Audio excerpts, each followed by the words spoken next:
중국의 음악은 동아시아 중 가장 영향력이 커서 한국, 일본, 유구, 베트남, 크메르, 타일란드, 티베트, 몽고 등의 수많은 중국적인 흔적이 악기나 음악 연주 관습에 남아있다. 이론적으로도 율관을 바탕으로 한 취주 원리나 현의 분할 원리에 의해 음률의 기초가 이루어지고 또 악기 자료에 의한 분류 또 있어서 이러한 발상이 동아시아 일대에 갖가지로 받아들여지고 있다.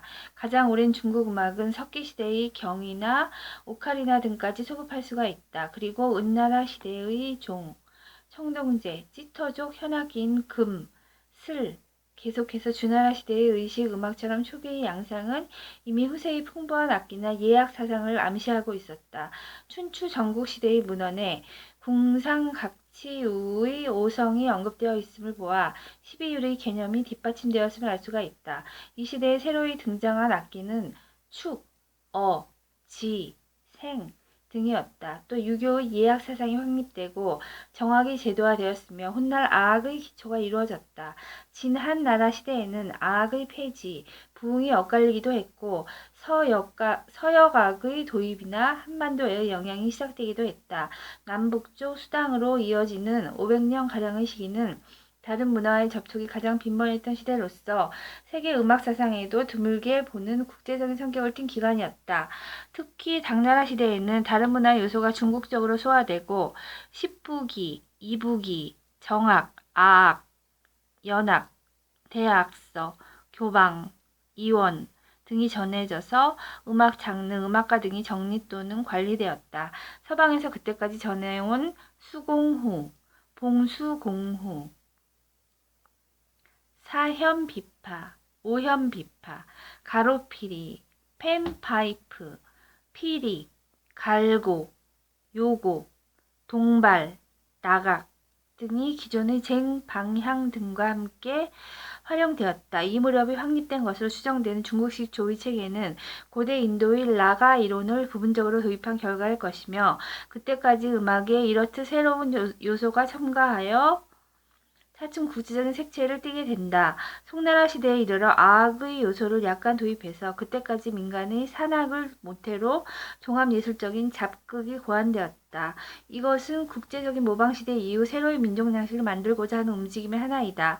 이 계열에 있는 것이 원나라 시대의 원곡, 명나라 시대의 곤곡, 청나라 시대의 경극이며 현대의 혁명극에서도 그러한 요소를 엿볼 수가 있다.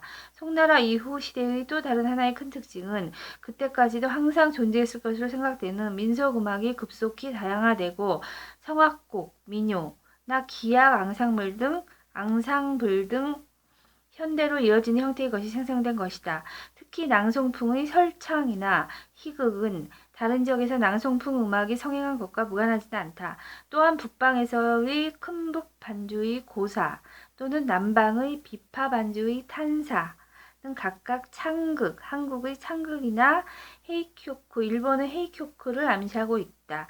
원나라 시대의 몽골을 거쳐 전해진 서아시아의 호금이 널리 연주되어 사면과 더불어 중국의 대표적인 민속악기로 인식되어 갔다. 명나라 시대의 성악을 중심으로 한 명악의 앙상블과 청나라 시대의 기악 앙상블은 모두 민간에서 널리 받아들여지고 일본에도 건너가 합쳐서 명청악이라 불렸다. 송나라 이후 시대는 이론서가 배출되었다. 예컨대 송나라 시대의 악서, 율려신서, 명나라 시대의 악률전서, 율려정의를 포함한 악률전서, 청나라 시대의 율려정의 등이다. 유럽의 음악은 명나라 시대 선교사에 의해 도입이 시도되었으나 20세기까지 성공을 거두지 못했다. 다만 율려정의에는 유럽 음악 이론이 언급되어 있다. 현대 중국의 양상은 지역에 따라 다소 다르다. 본토에서는 유럽 음악을 레퍼터리가 아닌 악기면에서 대폭으로 도입하여 민족 악기도 배합한 형태로 혁명 정신을 위한 간현악곡, 음악 무용곡을 연주하고 있다. 대만의 낮은 지역에서는 유럽 음악을 그대로 받아들이는 층과 전통 음악을 고수하는 층이 병존하고 있다. 대만의 높은 지역, 고사족의 음악이나 본토의 소수민족은 전통을 지키고 있는 부류도 있고 중간을 띠고 있는 부류도 있다.